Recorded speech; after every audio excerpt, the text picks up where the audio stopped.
Very good evening, ladies and gentlemen. We're sorry we're slightly late, 15 minutes late. Apologies are in order. No fault of Amitav's, he was there well before time. A very warm welcome to all of you at Adda. So I can see a lot of familiar faces who've been at Adda before, but a lot of new faces. So a very warm welcome to all of you.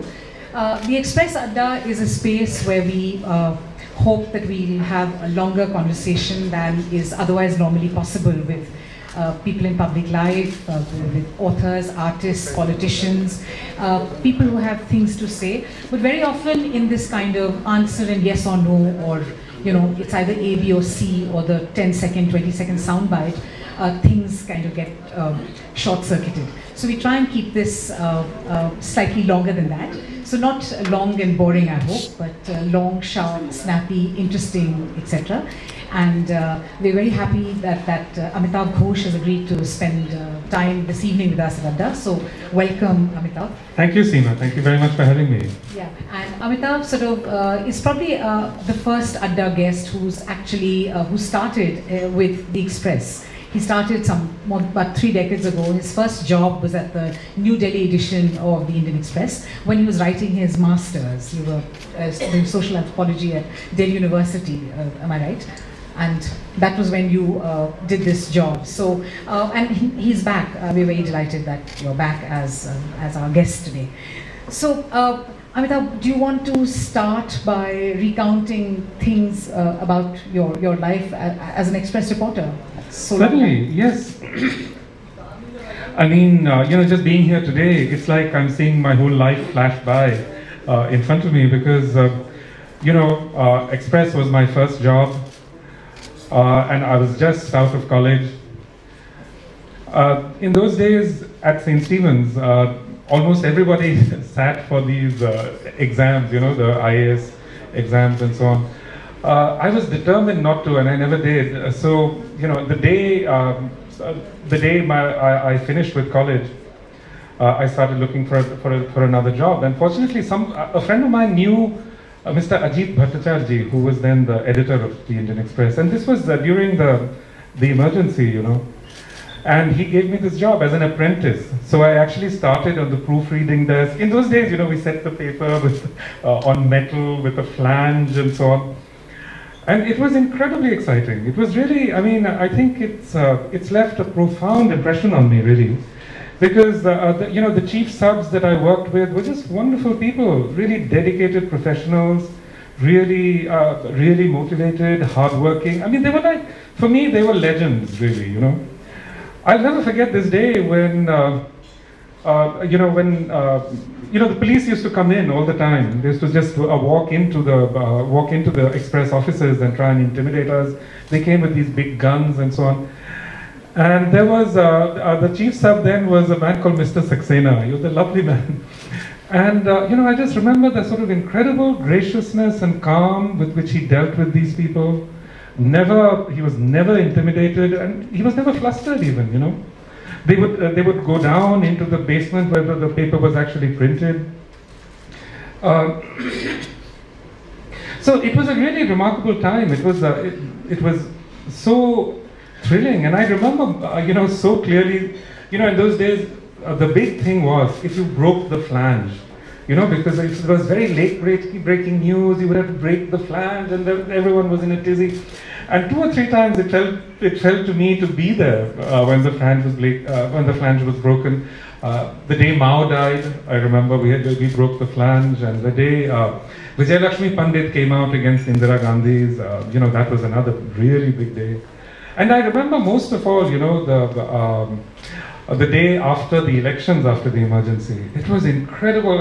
We flooded out onto the street, hardly able to believe what we were seeing in front of our eyes, And many of us were certain that we would see tanks rolling down the street, but that never happened.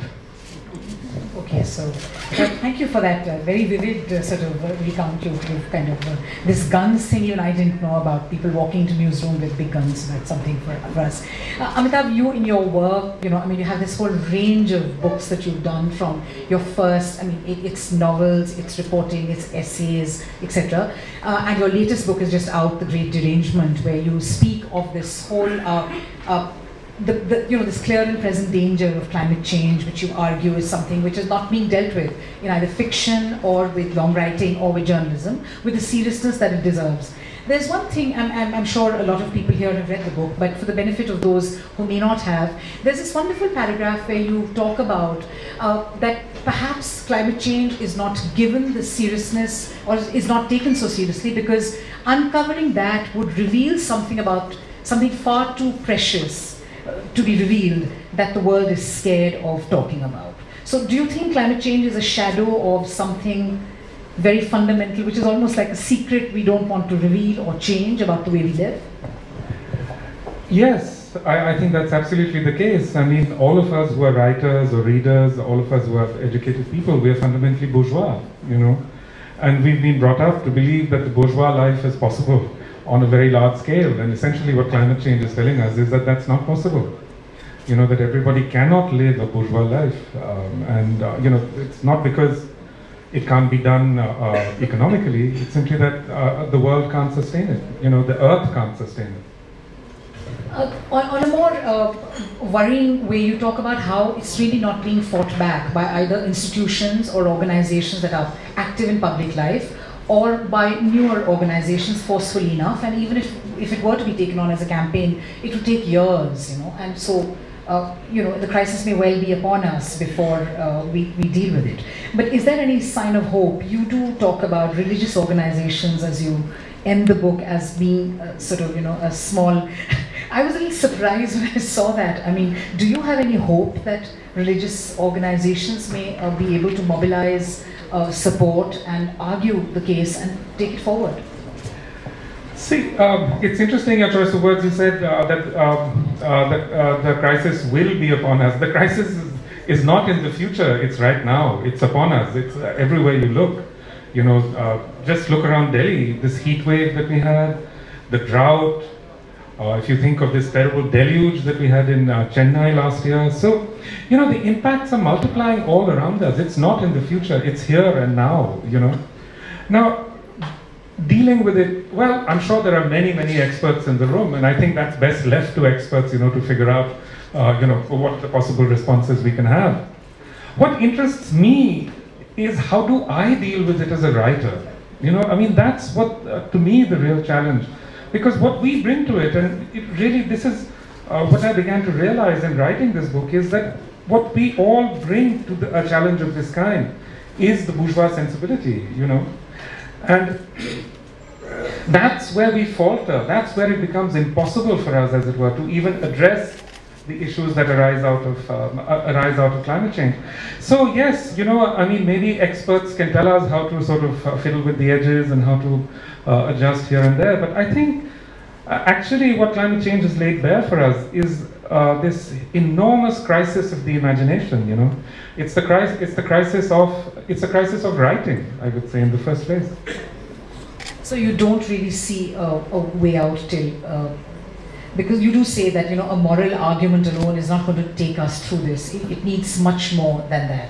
So is there any way in which you think people could get more interested or sensitized? I mean, apart from the experts, I mean, the job of mobilizing opinion or realizing this. Well, you asked about, you know, what I said about religion, and let me say that I'm not the only person to make this argument. There's one of the world's great climate scientists is Professor V. Ramanathan. You know, he's at the Scripps Institute of Oceanography, and he's a very eminent atmospheric scientist. He has a wonderful presentation on YouTube. I do urge you to look it up, where he makes this argument. He's on the Pope's Advisory Council, and he makes this argument, and he says that, you know, really this has been the single most hopeful thing, you know, which is the Pope's encyclical. And I certainly felt that when I read the encyclical. You know, I felt that this is the most important document that's ever been written about climate change. It's the most humane, it's the most reasonable, it's the most down-to-earth of anything that I've ever seen written on climate change. And, you know, when the Pope puts out a document like that, it reaches 1.2 billion people, you know, many, many more people than anybody else can reach. So yes, I mean, certainly, I do think that the Pope's encyclical is a document of enormous importance. But other religions, Well, there are some very small Hindu groups that have also declared an interest in climate change. There are some small Muslim groups which have also declared an interest in climate change. The Dalai Lama has spoken about it. But I'm afraid to say that, when you look around India, when you look around much of the Middle East, the reality is that, religious groups here and in the Middle East and so on are actually absolutely fixated on consumerism. Religion has become sort of so complicit with industry, with consumerism, that it's very hard to see how you can dissociate it. In effect, Erdogan's form of Islam is very oriented towards market friendliness and so on, as we see here also. Which strikes me as such a strange thing, because, I was brought up to think that, Hinduism is a religion of asceticism and austerity. But all of that is out of the window now, I was also brought up to think that debt is a terrible thing, that we in India will always resist debt. Now every time I open my computer, someone's trying to push a loan on me, And you can see what a disaster this is going to create. You've also written earlier, I think in 2014, when you spoke on this whole Turkish phenomenon, and you spoke of market fundamentalism. And 2 years have gone by since. So any thoughts on how that has played out now, and how this switch happened from a fairly austere, a frugal, advocacy of frugal principles and all, to this, the marriage of your spiritual state along with consuming things and disposable stuff and all that. How did that happen? Heidegger predicted, the philosopher Heidegger predicted, almost 70, 80 years ago, that, what he called global technicity is a thing which is actually completely out of our control. We don't control this at all. It controls us. And as we can see, when we look around the world right now, nobody can stop this machine. Heidegger also predicted that, politicians would essentially become a managerial class. And that's what we see. Everywhere in the world that you look, what do politicians talk about? They talk about growth, growth, growth. It's not like they can address anything else. In fact, the entire model of running a polity is now borrowed from industry. They speak of themselves as CEOs, they conceive of themselves as CEOs. So why should we be surprised that Donald Trump has made such a splash? He is actually a CEO. He's actually a businessman. And I can predict with absolute confidence that actually what we're going to see in India in the future, my friend Mukul here thinks that we've already seen Donald Trump-like phenomenon in India. I don't think that's the case. I think what we are going to see is some mega billionaire in India suddenly standing up and saying, okay, I can run this better than the political class. And, I think that lies in our future. Okay, so that on that. Okay, so, just moving back from the Great Derangement and these questions to your earlier books, and a particular interest, I think, to lots of people here, and to me personally, is this, your trilogy, the Ibis trilogy, which is located in, and it touches upon such vast numbers of lives. You speak of this period where thousands of Indians are deported as indentured labor, etc. And all that doesn't really find mention in our history books. And you do have, in all your books, I think, this great interest in speaking about histories which are hidden away, which are not, and you bring it out in all their significance and import. So what actually sort of drove you to write about these Bhojpuri speaking Girmitiyas who form this other caste and go off on this big ship? Well, my interest in migration really sort of began, I suppose, with my book, The Glass Palace. That touched on Indian indentured workers in Burma. Some of it was about, it was about that. But at the time, I couldn't really go very deeply into it because, there was, the book's also about many other things. So I sort of put it at the back of my mind and said, someday I'm going to return to this. After several years, after 5 years, I went back to it. And to me, it had a very immediate connection because, in my own family, there's this whole history of displacement. My ancestors left Bangladesh in the 1850s, and because of a climate event, a river shifted course, and you know, our village was drowned and so on. So we had to start moving. And they finally settled in Bihar, in Chhapra. So I grew up hearing Bhojpuri all around me. My father, basically Bhojpuri was his first language. So, you know, as I got deeper and deeper into the story, it really spoke to me so powerfully. And, you know, the other experience really that went into the book is that I left India to go to Oxford in 1978. And I remember how wrenching it was. You know, in those days, travel was not common. It was really a wrenching thing, you know. So I started to think of what it would have been like for, you know, a woman from rural Bihar who suddenly finds herself uprooted, moving to a place which she has been told is really a place of demons. You know, it's Lanka, it's Marich, it's where, you know, they're going amongst the demons. And if you just think of that, you know, how brave these people were really. I mean, I regard them as really heroes. I mean, to embark upon that journey, I mean, at that time, throwing themselves out on what they conceived of as the black water. For us today, travel is almost meaningless. You know, I mean, we virtually live in a kind of virtual world, you know. So we are always in several different places at the same time. But if you try to think back to what a 19th century experience of travel was like, and you know, we forget sometimes because the Indian diaspora, the Chinese diaspora are now such two of the world's largest diasporas, but we forget that, you know, Indians and Chinese were not people who were accustomed to moving. Quite the contrary, you know, unlike say Arabs or Europeans who were, you know, whose movements go back, you know, to antiquity. This was not the case in India and in China. I mean, Indians were, you know, not historically given to sort of going and settling in other places and so on. Now, of course, it's it's so very common. But at that point in time, you know, to make that move. So it was the Girmitias on the one hand, and equally, I must say, I became completely sort of fascinated by the lives of Lascars, you know, who were the 18th, 19th century sailors who, you know, basically kept the merchant marine alive in those days. What was it like for them, you know, to be out on the sea? And we know so little about their lives. And yet, they were really the forerunners of today's IT professionals. You know, they were the first Indians to live in very close contact with Europeans, you know, on the same ships. They were the first Indians to actually undergo industrial modes of discipline.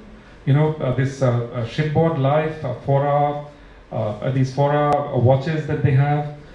They're very, very difficult to adjust to, you know. I mean, you can sleep for 4 hours, then you're on duty for 4 hours, and it goes on and on like that. So it's a very rigorous industrial discipline, you know, and most of these young men were, I imagine, you know, farmers from the countryside. So they too, I think, were very brave pioneers in the world, really. No, you speak of how, of course, travel is much easier now, and we kind of almost live in this virtual world with, you know, flights, trains are faster, and we get to places easier. But for you as a writer, I mean, you divide your time and you travel a lot. You were also the roving writer. I mean, you've done lots of long, wonderful essays. How is it for you to write about Egypt and completely immerse yourself in an Egyptian village by the Nile, and then, you know, a couple of years later, you're doing a completely different. So you're not exactly parachuting, but you're living in different places. So as an Indian migrant in your own self and a writer, sort of take me through a little bit about how that plays on your writing process, or how you think about issues and things. I feel a very deep sense of connection to Egypt. You know, I lived in this small village.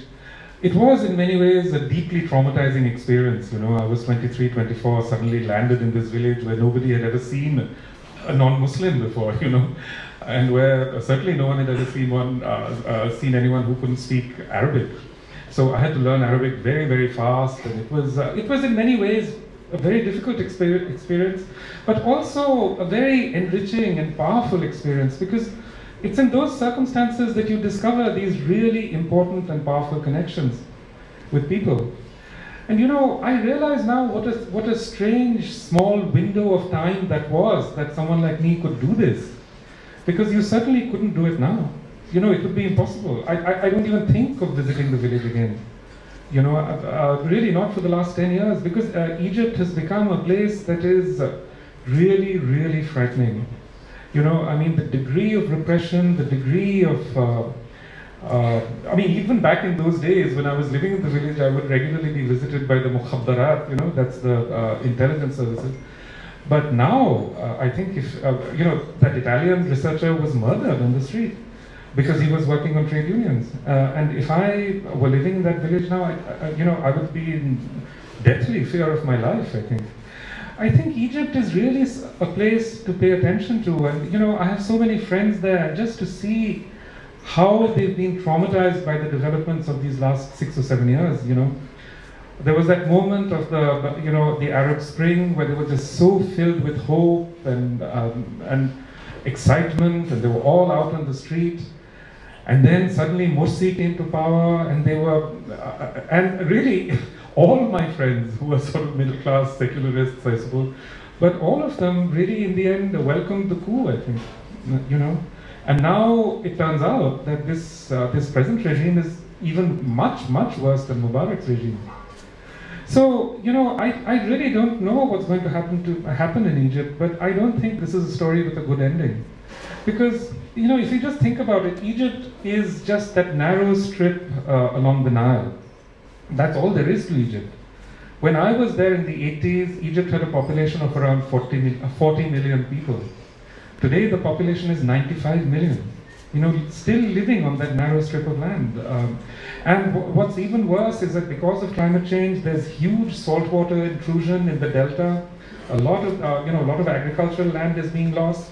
Even when I was in this village, if the villagers left the land fallow for more than a couple of days, all this salt would leach up, out of the ground, and the whole all this agricultural land would be just covered with these encrustations of white minerals, A horrifying thing, simply because of their agriculture was so input intensive. A lot of fertilizer, a lot of insecticides, exactly what we are now seeing in the Punjab and all the other Green Revolution areas. So what we see simultaneously is a kind of a collapse of ecology, a collapse of governance. It's a very, these are very frightening portents for the world that lies ahead.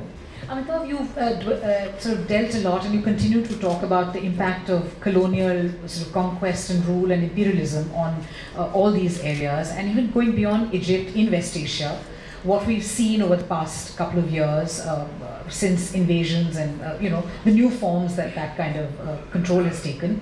Do you see this place settling down? I mean, you did say that you don't think that there'll be a very good ending in the near future, but somewhere in the medium term, do you see something happening? I mean, there's this other thing about the refugees who are in Europe now, who are also, again, it's connected to this in some way. So how is all this going to play out in the medium term, do you think? Any thoughts on that?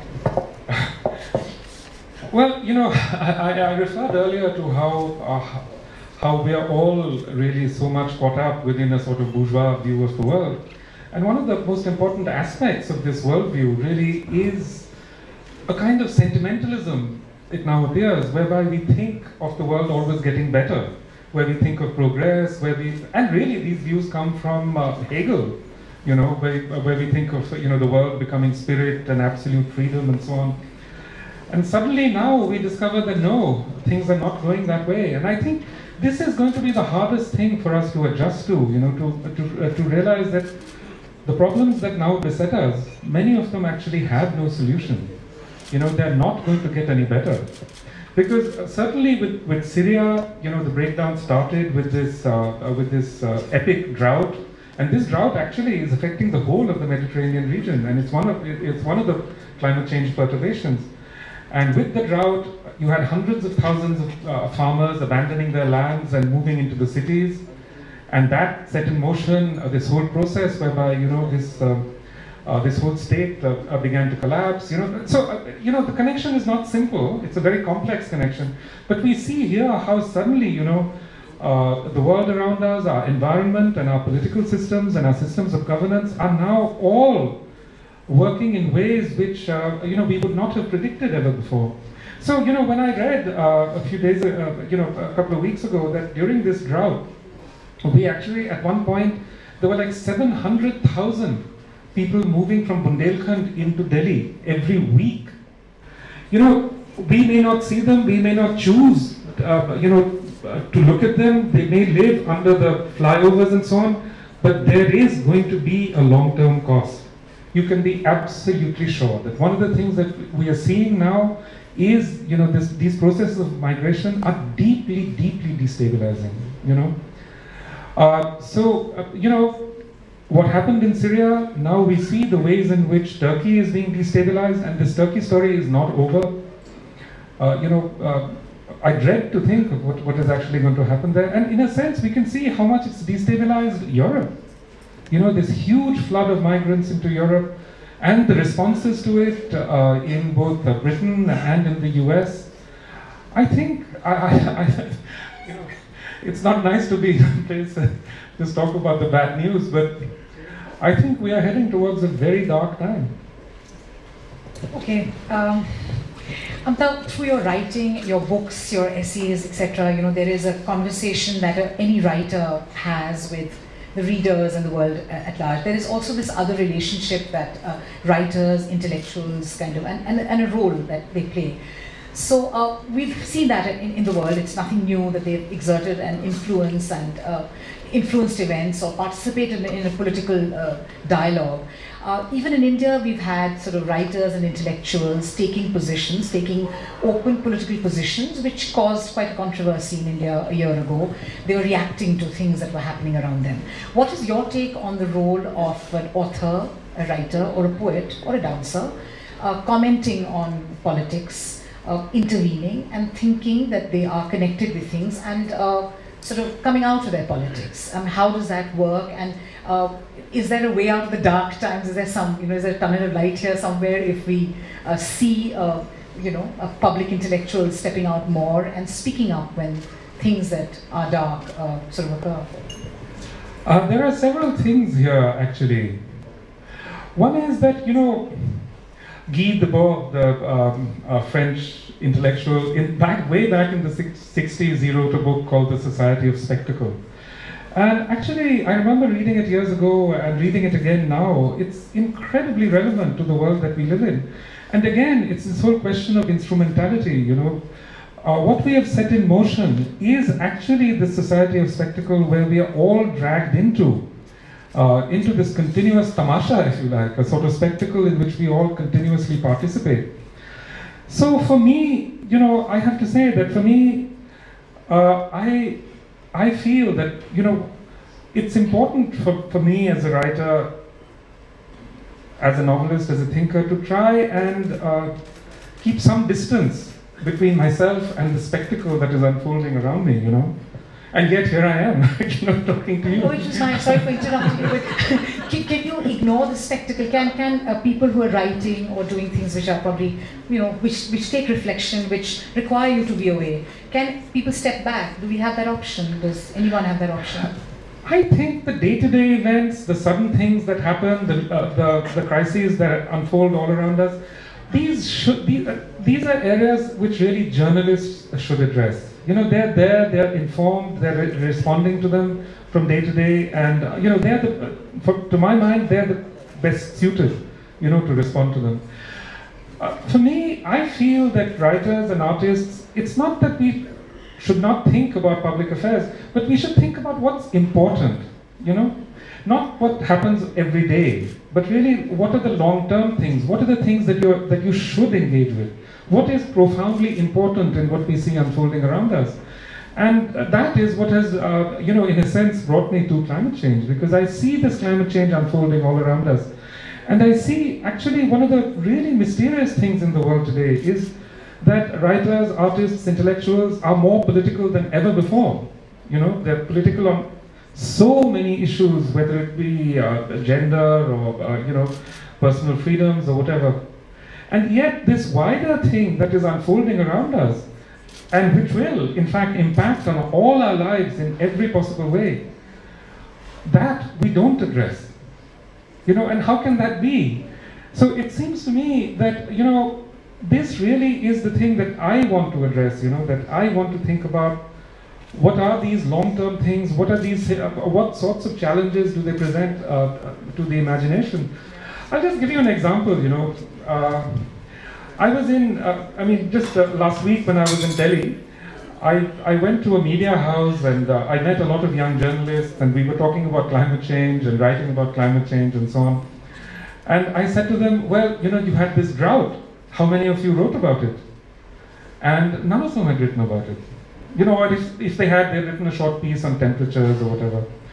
Similarly, I was just in Mumbai and I met two old friends, artists, two of India's greatest artists and most thoughtful artists, And they had been terribly affected by the 2005 deluge. Their home had been swamped, they'd lost a lot of their work, their daughter was stranded, a very young daughter was stranded for 2 days, they were not able to reach her. They were completely traumatized by 2005. And I said to them, well, has this entered your work in any way? And they said no. Not only had it not entered their work, it had not even occurred to them that it might enter their work. Which is such a strange thing. And that's when you realize that, something has happened here where we've actually unhinged ourselves from the world around us. And that unhinging is really the derangement. Now, let me speak like part of the problem that you were talking about. But what do you think are the second or the third worst things that writers and artists need to address other than climate change? I'm sorry, I'm sounding like exactly the sort of person who probably irritates you a lot by, but I don't think one can be prescriptive. I would never tell another writer what they should write about or what they should think about, or another artist what they should write about or think about. I mean, these are deeply personal things, and everyone is at liberty to do what they should do. This is what I am thinking about. That's all I can say. This is my response to the world around me. Wonderful. So I think we'll just open the floor for some questions. Please identify yourself and kindly raise your hand. Somebody will reach you with a microphone. Amitav will also be signing books for all of you. There's a book counter outside and we'll sit there and sign books. Yes. I am H.S. Sharma, oldest living IITian of India, 1963 graduate IIT Bombay first batch, M.Tech from Imperial College London. My question to you, sir, what is the reason for climate change? If none of you know, then I will share with you. Please share. Sir, we are closing our eyes. It took 1 million years for nature to raise the CO2 level in atmosphere to 200 ppm, 200 part per million. Human being within 100 years has raised to 400 ppm. In that high CO2 level atmosphere, the crop that will grow will have no nutrition. We are closing our eyes to climate change. I go and meet the ambassador USA, France. Who has asked you to explode atom bomb on this earth? You spend 500 crore to send it to Mars to find out water on Mars. Water is required in Delhi or Gurgaon. Who will live there? There is no oxygen. So God has made this earth, and we have deliberately, I go to all these ambassadors with the list. Who has asked you to explode this nuclear bomb? That heat is right here. Only after 1945, we have changed the climate change. Before that, there was no such. Nobody answers me. They invite me to Paris. I said, that is a part. But who has asked you to explode nuclear bomb? That is the main reason for climate change. Nobody replied my question. I think you and I are very much in agreement on this. Well, I'm Dr. K.D. Gupta, working for climate change. I work for Institute of Applied Systems and Rural Development.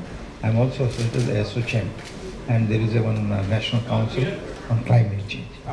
So the question is that you have very rightly said, this growth, not the atom bomb, which is responsible. I just give you one example. There is one, NH24. I was reading the newspaper. I found 20,000 trees have to be uprooted for expanding the road. Now 20,000 trees uprooting means what? We will be losing something like 2,500 tons of oxygen. The question is, should we go on following this growth? this growth is responsible for all this. Urbanization is, to my mind, is one reason which is responsible for this climate change. You are completely growing this called concrete jungle, not that other jungle, you know. So what will happen? I just give you, I live in Noida. There is a complete growth only. Okay, is it okay? Yeah. So that, you know, the last 10 years, we have only, you know, increased 1 square kilometer of area under this green, you may call it.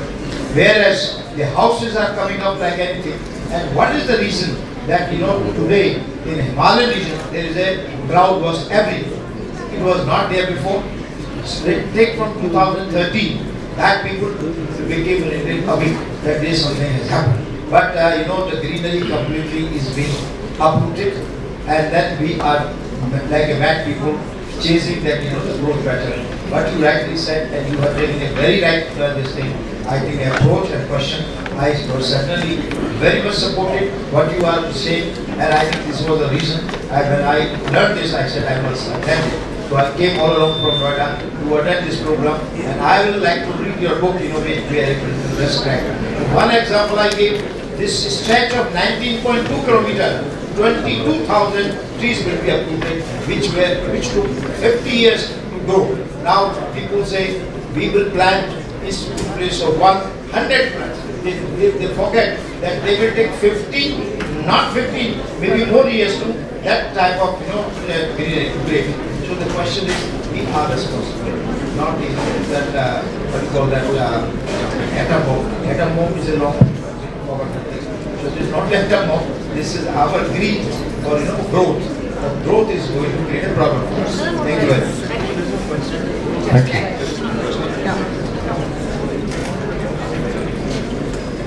Hello, I'm Jaya Jayati. Can you hear? Yes, yes. I come from a very old generation where we first read Rachel Carson's Silent Spring. And that had quite a good effect at that time, at least on people's awareness. Then came Al Gore, and now you mentioned the Pope. Now there's so many people who have been reached out to. How is this bourgeois negation of all this so strong that it doesn't seem to work no matter who writes what? Well, I think we all have to ask ourselves that, you know. I was in Bangalore a couple of days ago. I was talking to a lady who's very, very well informed about climate change, and she knows all about sea level rise and all of that. And then at the end of our conversation, she said to me, you know, I just bought a house on the beach. So that's the derangement, isn't it? Good evening. I'm Amy Kasman from the Financial Times. I have two quick questions. Number one, I have been a reader of yours since the 1990s, and I've been based in Southeast Asia and always admired your work. I have the feeling that you're always more interested in telling the story of history and individuals caught up in that history than really the internal life of the characters so much. I'd like to ask you, you know, whether you would characterize that as a fair assessment. My second question is about the Calcutta chromosome, which I read in a defense colony Barsati in like 1996.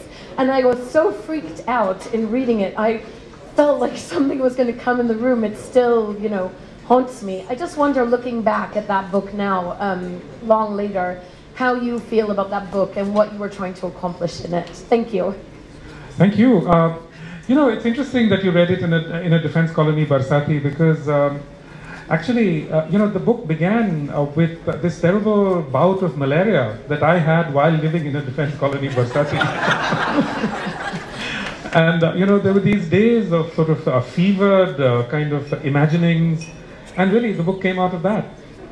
The second thing, history, yes, I think you're right. I think there are people who are much more interested in the inner lives of individuals, but I am increasingly interested in trying to find ways around that, you know, trying to find ways in which we place human beings within broader contexts, and I think that is really the challenge that lies ahead of us. from Jawaharlal University, and I research the impacts of climate change on ecology. And like you, I've been really alarmed about the disconnect in media between the reality of climate change and the issues that they're covering. Most recently, the fires in Uttarakhand. Most news channels had Bollywood actresses and not climate scientists or ecologists on them, okay, commenting about why the fires are happening. Okay. But all of this makes me think about this idea that was proposed a long time ago, that in primitive human societies, wise men proposed that some things need to be kept sacred, a sacred forest or a sacred season in which you don't fish. And they invented gods or ghosts to keep these things sacred. It's been shown that if they didn't do that, these societies too would have driven their resources to extinction. It hasn't changed today, except that we live in a highly connected world. It's not a society which is cut off, remote. And we have wise men. What I want to ask is there nothing left which is sacred? I mean, are there no sacred definitions that we value as societies? We've all grown up in a world long after Nietzsche said God is dead. And we are, I think, only now beginning to understand the repercussions of what that really meant. And yes, I agree with you. I think it's very hard to think of any kind of response to climate change. Or, I don't even really like to use the phrase climate change. I would rather speak of, the perturbations of the earth. We are living in a disturbed earth, and I think it's very hard to think of any kind of response to it without a reconstitution of some notion of the sacred. Good evening. Thank you. My name is Mariam. I'm originally Dutch. I'm living for 8 years in Delhi, running a company in change management. Not climate change, but change management. Thank you very much for your inspiring story. While we are training people in corporates, we always try to start programs with storytelling. An amazing thing after the storytelling happens, people start more or less sharing experiences with each other, not only on the content level, but also on the spiritual level. After that, we try to tease and stimulate the hidden competences, like self-reflection, empathy, imagination, etc. You're also talking about culture and imagination in your book. My question to you is, what kind of competences or hidden competences we have, or maybe we forget, to try to see the effect of our behavior to change the climate change? Thank you. Thank you. I think you're right. Stories are very, very powerful. I'm a writer of stories, so that's why I do think that it's very important to find ways to tell stories about the heat wave. After all, those young journalists who go out there, the reason they don't write about it is not because they're insensitive or unfeeling. It's just very difficult to find the story. And that's why, I feel that I, as a writer, have a special responsibility to those young journalists and so on, because we need to discover those stories and tell them in persuasive ways. This right here. Yeah, I'm Jyoti Parikh. Climate change is my work to some extent. We have been members of Intergovernmental Panel on Climate Change and so on. The issue that you raised about bourgeois lifestyle, that is something that we tried to point out at the Rio Convention time.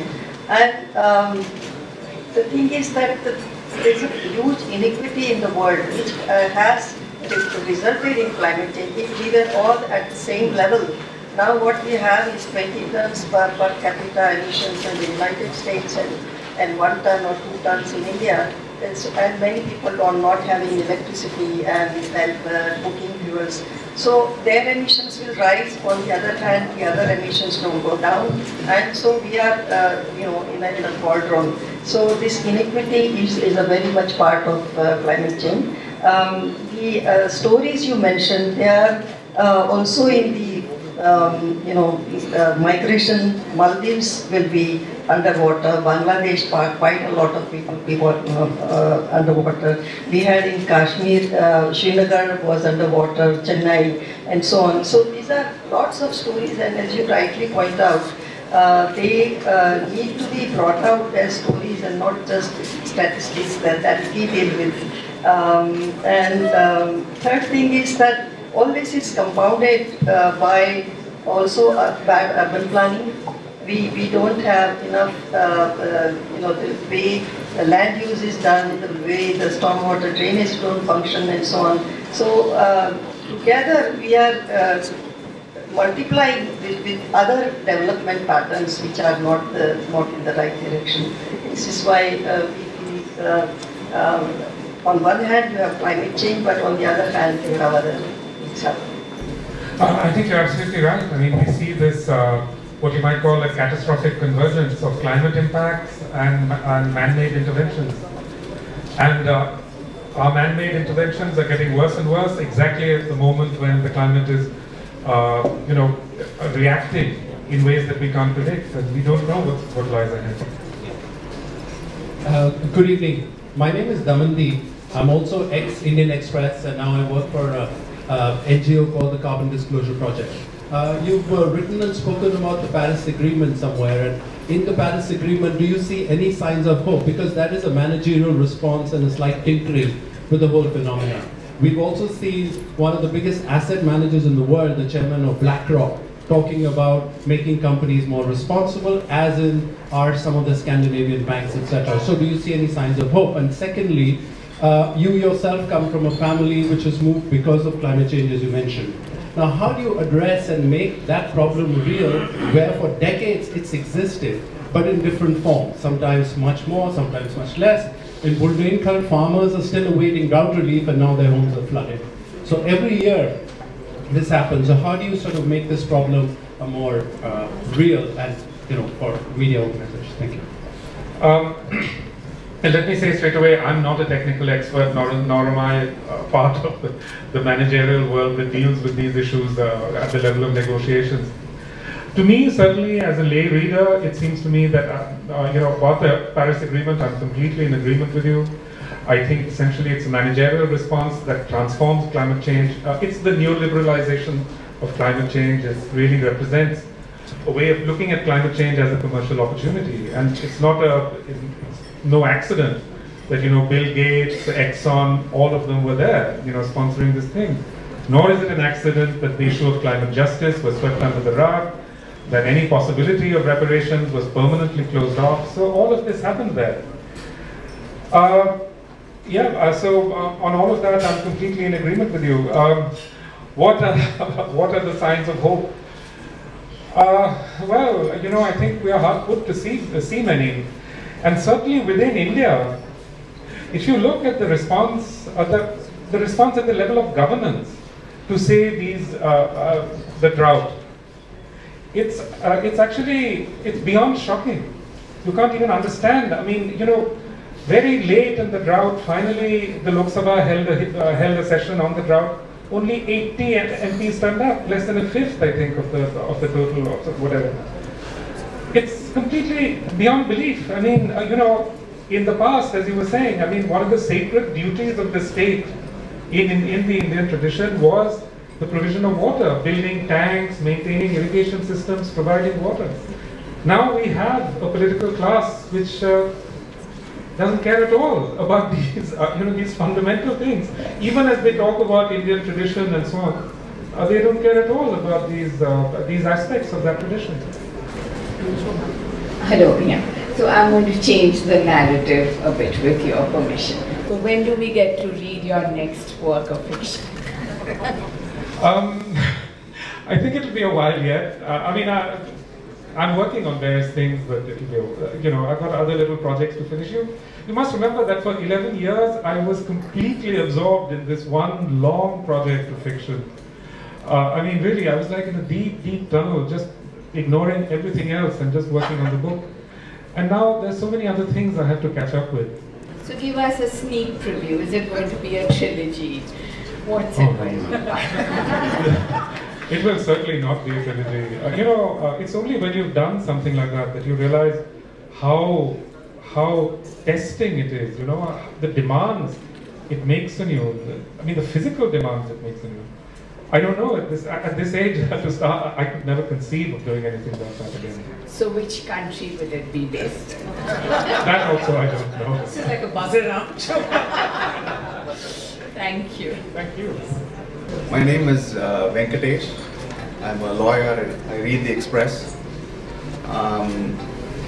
This question probably runs a bit counter to I'm just trying to gauge the atmosphere in this room.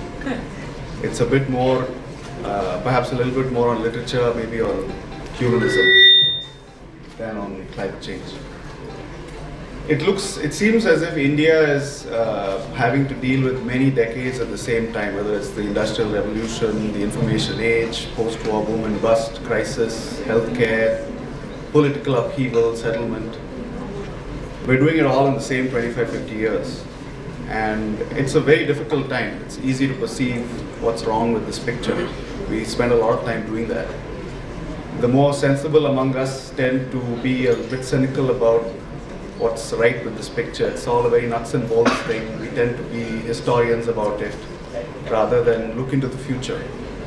My question is, this is the long-winded version, this is a shorter one. I hope you humor me with both. Is it time for a poet with a smile looking ahead into the future for a great Indian century? And the shorter version is, are you hopeful fundamentally about India? That sounds like the longer version, the second one. See, I think India has many, many really important strengths. And those strengths are not necessarily institutional strengths. For example, I think of my own education in college, and in university. We had a few brilliant teachers, but really, institutionally speaking, there was really not much we could fall back on. So basically, we learned from each other, and I feel that at the end of it, I had as good an education as anybody has had anywhere in the world, So when I see, for example, all these attempts to, to modernize Indian education and make it more American and so on and so forth, I often feel that they're throwing the baby out with the bathwater. That actually why Indian students are so good, why they perform so well, has nothing to do with institutions. It has to do with their families. It has to do with their families and their friends. And if we reach a point where we destroy that, that is when I would really worry, because that is, the basic strength that we have. In the same way, many of us who sort of came out of a sort of left tradition, we've always been very skeptical of the state, of state institutions and so on. But, in the course of my work, I've spent a lot of time in places that don't have state institutions. And it's very far from being a utopia, if you go to the borderlands of Burma and so on, places without a state are very, very far from being utopia. And one of the things I do think that is a really great strength in India is that people at the end of the day do have a great respect for the state, for state institutions, for the state itself. I think if that ever becomes deeply endangered, then we will really be in trouble. Because, I always used to feel that about Egypt as well. Egypt again had, people in Egypt, ordinary farmers, ordinary people again had a great respect for the state. That is now gone. And now you see really the fallout of it. At the end of the day, the whole sort of 19th century bourgeois culture, life, pushes us towards greater and greater individualism, so that we come to resent even those sort of small sorts of interferences or restrictions that are placed on us. But if we are going to come through this, we have to accept that, we are all in this together, and that we need collective institutions to get us through this. I'm Sabali, incidentally also from St. Stephen's. But what I want to go back to the problems that we're facing. I think urbanization is definitely a terrible situation here in India. And I wanted to also point out, the corruption that's around us. So what is the power of storytelling, powerful storytelling to fight these forces, corruption, and making people more aware and having a rising tide against it? I wish I had the answer to that. I certainly agree with you that cities are a blight, and the ways in which our cities are growing have become really doubly a blight. But at the same time, when the farmer finds himself starving in Bundelkhand, he comes to the city. When farmers are in Maharashtra find themselves in a drought, where do they go? They move to Mumbai. So can this process be reversed? When I lived in Delhi in the 70s and 80s, it had I think a population of about 4 million. Now it's 20 million. I don't think actually that it's possible to really efficiently manage these numbers. I just don't think that it can be done logistically. So, but at the same time, more and more cities in India are becoming these mega cities, and I don't think that's going to turn back. Amitav, I read your book last night, and I must say that I was left pretty sleepless, partly out of guilt and out of scare. Both of it, a combination of the two. So I do feel compelled to ask you, well, I never introduced myself. I'm rather Singh, an ex-civil servant, and now with the Yes Bank as its chairperson. What I do want to ask you in a nutshell is that would you be arguing against growth per se, or the kind of growth that the path on which we have embarked? Is growth itself something wrong to pursue, or is it the manner in which it's being pursued which really irks us and is calling upon us to be now thinking about more serious issues like climate change and so on? Thank you for that question. I think the problem is not growth. Obviously, everyone wants human beings to grow. But it's the way that we conceive of growth, that is, when we conceive of it within certain very narrowly defined metrics. I think one of the, I'm sorry my book made you sleep, but I think one of the good things, if there's anything to be taken away from climate change, from really the enormity of what we face, it's exactly this, to sit down and realize that, to be forced to confront what is important in our lives, what is meaningful, what is important, what matters, the friendships, the family, the community, all of that is what is ultimately important about us. We can grow through those relationships. That is also a process of growth. Do I think that because, I'm sitting in this room that I'm somehow have grown more than, say, Plato or, or Adi Shankaracharya or someone? I mean, obviously not. I mean, people can grow in every circumstance. You don't need all that stuff to grow, So we all grow constantly, and I think we should grow. But if you go around Asia now and look anywhere, Asia, wherever you are in the world, you can see what growth has come to mean. It's really come to mean concrete. These forests of concrete rising everywhere. And what's behind it? It's essentially these cement lobbies and construction lobbies.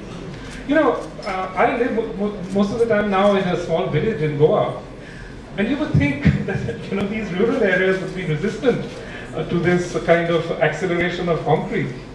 But no, suddenly the village is talking about building a flyover. And it's one of the things will probably go through. Why? Because there's a lobby behind it.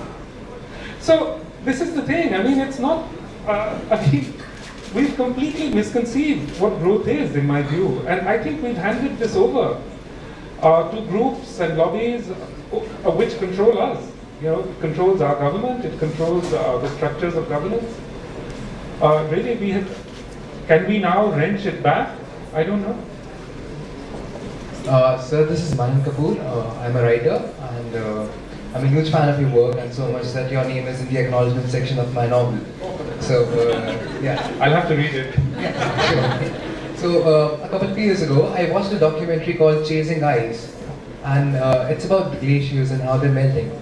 And in the documentary, they mentioned that some glacier in the North America has receded more in the past decade than it has in the 20th century. So, you know, it's great that you're writing about it, but realistically, do you think, you know, don't you think, like, are we a little bit, like, too late for this? For, you know, acting upon this? There are certain impacts that are now unstoppable. You know, the melting of the Greenland ice sheet, the disturbances of the West Antarctic glaciers and so on, these are now unstoppable. You know, in the past, it was heat that sent carbon into the air. Now, carbon, there's, you know, there's so much carbon in the air that heat actually hasn't caught up with it. So, with many of these impacts are now inevitable. Sea level rise is going to continue. You know, the glaciers, you know, they're in deep, deep trouble. So, yeah, I think some of these things cannot be turned back at this point, but there is stuff that we can do to prepare. You know, to me, it seems at this point that that is what is really important, to prepare. But let me ask you a question. You saw this this film, and it obviously had an impact on you. Did it in any way register in your book? Not really. There you are. There you are. So that's the thing, you know. I mean, we see this, we know this, but it doesn't enter our consciousness, you know. I am Ajit Kumar, founder Khushigram, and across the river. So I am from Ara, across Chhapra. So people used to go by boat in half an hour, 1 hour. Ara hile, Chhapra hile.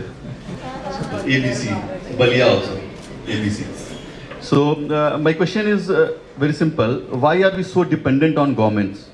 Earlier villages were not, and they were self-dependent, and they're more sustainable, inclusive. And despite having huge population, large density of population, be it Bangladesh, be it Bihar, be it UP, it was sustainable. We had the trees and ponds and rivers doing well. Can't we do it now? And can't we go back to that system? Because that is the only way for us to survive. Either we have to survive or we have to die a slow death.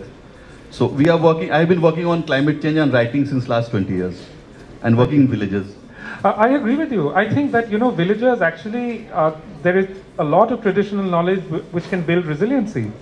The problem is, in these last 20 years, the government has entered rural life in ways that are unprecedented. You know, for example, through electricity subsidy schemes, through, you know, so many ways, the government is now actually omnipresent even within the village. So that's one thing. The other thing is, you know, the government is actually not playing the part that it should in the maintenance of water systems and so on. What really worries me, you know, is that this thing is happening so fast. So many villagers are leaving the village. You know, I saw a very interesting article the other day about all the people who are migrating out of Bundelkhand. You know, it's not just a human migration. It's also a migration of knowledge. They're taking away these techniques. They know, you know, you have to grow up in that world to know how to live in that world, you know. And all those people are now leaving and moving into urban areas, especially the young. So, you know, once upon a time, you know, 50 years ago even, our villages could perhaps have survived. At this point, I think it would be merely romanticism to imagine that they can fall back on traditional knowledge. You know, Joseph Stiglitz did a very interesting, he wrote an interesting piece. He went to Bihar, he visited this village where they were able to increase productivity, not through inputs, but through intensification of labor, more and more labor, you know, but just by investing labor. But, you know, that's the thing. Young people now, even in the father's village, they watch television. Their patterns of desire, their imaginary has changed.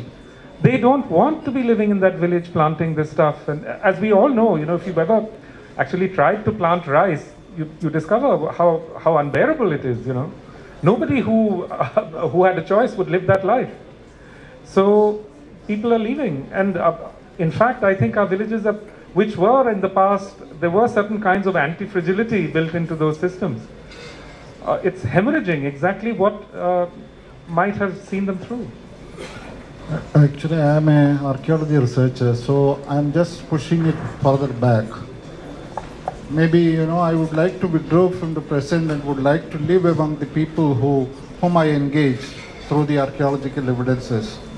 So I feel very much the kind of institutions, the kind of identities that we have nurtured over the past 1,000 years, 500 years, have become the real issues. And almost every educated man knows this. There is no science. There is nothing deeper than what is skin deep in many of the identities we have. So the question is, from your ancestors who probably lived a better urban life, to my belief, and A.K. Ramanujam says they were too sublime in their relationships with others as well as with the nature. So if we can undo many of the identities, many of the institutions that we strongly built, they are really powerful enough. Instead of appealing the religions, I don't know why, how can we do away with them? With many of them which are just coming out of the fears that we have come up over 1,000 or 2,000 years, not much more than that. Certainly, I agree that we should undo many of these institutions. Unfortunately, I think the institutions will undo us before we can undo them. The problem really, I think, in thinking about this only in terms of ideology, is that essentially it's to succumb to a completely idealist reading of history. And I think we should resist that, I think there's more at place here than just ideas. Okay, I must take the last question. Yes. Joydeep Gupta, I'm a journalist. You have one of your laments in The Great Derangement is that everybody writing about climate is pushed into sci-fi. So now we have a new genre called cli-fi. What do you think of that as a genre, as a nomenclature? My second question is, when you're talking about authors not writing enough about climate, are you talking only about authors in English? Have you been studying if this has been happening in other languages, Spanish, Indian languages, Swahili? Have you been studying whether a lot has been going on in those languages or not? Alas, I don't know Swahili nor Spanish, but certainly, it's true that even 20, 30 years ago in Bengali literature, there was a very powerful engagement with the world around us. We see this in the films of Satyajit Ray, Ritik Ghatok, in the work of Adwaita Mallu and so on. I think one thing has happened over these last 20, 30 years, which is that literature and art has become much more urban centric. I would have liked to think that this is not the case across India. I haven't asked any Swahili writers, but certainly I've asked Indian writers. Girish Karnad says that no, it's not the case that what has happened in Bengali has also happened in other languages.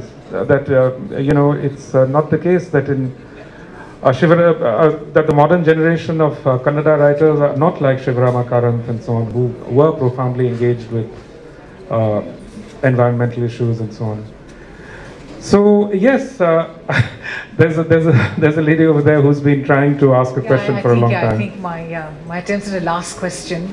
Padmini, hi Padmini. How are you? So I want to ask a question that's a little bit different from what we're talking about right now. And I'm thinking about In an Antique Land, where you do such a wonderful job about recovering the story of Boma, the slave who's just a little trace to start with, and then you give him a life. So I'm wondering if you could share with us a little bit about how you discovered or recovered the life of the Lascar, who in the stories of a Conrad, for instance, he's just there and then disappears. So could you share some of that process with us? It's so strange. In Conrad, the Lascar is completely faceless. Is nameless, faceless. The one Western nautical writer who really paid attention to Lascars was Herman Melville. In his early book about his early life, Redburn, there's a wonderful passage on Lascars. Similarly, James Fenimore Cooper, in his nautical stories, he writes about Lascars. But actually, the really interesting stuff about Lascars can be found in, all those people who made the journey from England to India. I mean, it took them 3 or 4 months. They had nothing to do on that ship. Many of them kept extensive journals. And in these journals, we find really interesting reflections of the lives of Lascars. I've actually published a short piece on it in EPW some years ago. So, you could have a look there if you're interested. But more and more is now coming out about, Lascars, and I hope a great deal more will come out. Yes. Good evening, Mr. Ghosh. I'm Pooja, and I've been working in the agriculture space for past 6 years now. It's a very simple question. You think that the youth of right now, are well aware of what the climate change problems are in this world of globalization? When we are all, wanting to earn so much money, working in big corporates, where there's been enough deforestation happening, we are turning agricultural land into making buildings for corporates, residential areas. Some insight on that? I find that in the West now, amongst young people in the West, there is a rising consciousness about climate change, and it manifests itself in things like the Occupy movement and the various movements across Europe. I find that, I don't know, maybe I'm wrong about this, but I don't find that young people here are yet engaged with climate change in the way that they are with, say, issues of personal freedom, identity questions, and so on. But I hope that will happen. But I think it's already getting very delayed. Do you think there's enough change happening in our education system already? Sorry, can you just repeat that? I'm saying that you think we need to do some changes in our education system when it comes to climate change, because when I was in the school, we were never taught about what the climate is changing, how is it changing, but now it's the need of an hour. Look, I agree with you. I think the first and most important thing that students in Bombay should learn, for example, is that if Bombay is hit by a major cyclone, which it is very likely to be, how they should prepare for it. What are the evacuation procedures and so on. But just try and think of it. Suppose the government puts this in a textbook. Do you think the construction lobbies are going to allow that? I mean, they won't, because actually that's the thing. They control so much of this, and if people in those areas receive, if they're warned, if they receive early warning, it'll bring down property prices.